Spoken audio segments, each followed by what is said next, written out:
ладно-ноемвриско утро, онака како што треба, есенски, како што доликува за овој период од годината. Ова утро празнично сме заедно со Зоран Кузмановски, човекот што го познаваме сите, а не верувам дека тој се сеќава на сите кои што поминале низ неговите раце. Зоки, добро утро. Добро утро. Како да те најавиме официјално, како матичар, како... Па како матичар? Матичар кој случил многу бракови.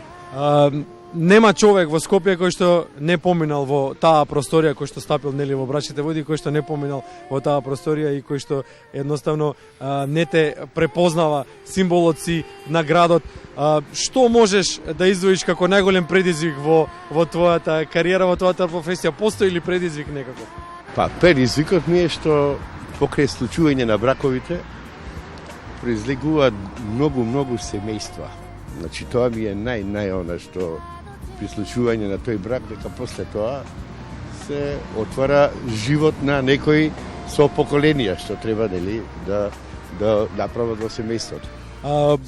Имаш ли некаква официјална бројка, не мора да е официјална, нека е приближна бројка на тоа колку бракови имаш склучени? Па немам официјална бројка, ама процентуално овака, мислам, општа една ова, илјадни си бракови. И овој податок, Бране, да ти кажам, јас имам 62 години, а на 31 година почнам да случувам бракови.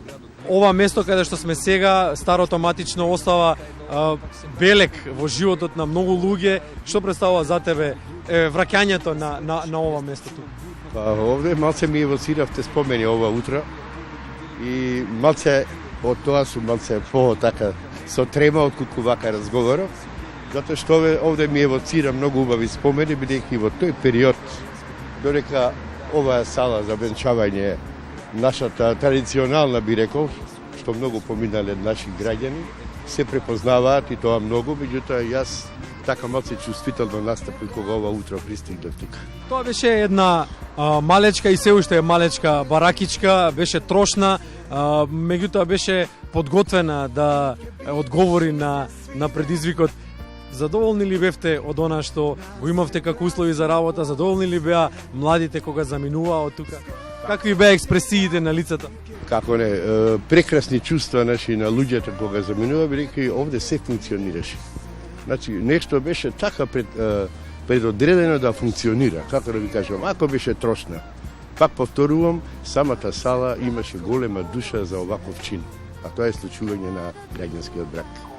Сега сте на едно друго место, на друга локација. Како сега се поминуваат деновите, како сега се одвива работата? А сега ви кажав, не е како што било, бидејќи се уште немаме она определена просторија каде што треба да се случува бракот, се чека па да видиме што ќе биде. Така да не е оноа што треба, според мене. Кој момент од церемонијата е клучен, кој момент е најубав? Знаело да има анекдоти за време на целиот тој краток 15-минутен период кога се поминува внатре, меѓутоа кој момент според тебе е клучен во целата церемонија? Па клучниот е кога ќе се прогласи бракот. И тука настануваат некои така најубави моменти кога младенците ќе го кажат она судоносно да. Да, имало и претходно, кога подпишуваат и така натаму, меѓутоа клучното е кога ќе се прогласи бракот со онај огромен аплауз на најблиските гости и роднини. Зоки, сведоци сме во современото време на своевидна ерозија на семејните вредности. Ова е лична констатација, не мора да е точна. Сведоци сме на малку различен живот од она што сме научени од нашите повозрастни генерации, па и од наше време, кога сме биле помлади.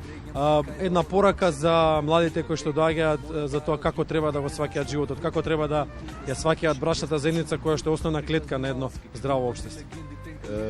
Треба да ви кажам да не ме свати некој погрешно. Овие сега идни генерации што некако гледам дека егото премногу им работи. Ја би дал апел, тоа е его да остане, меѓутоа кога ќе се случи бракот, значи да не е толку потенцирано.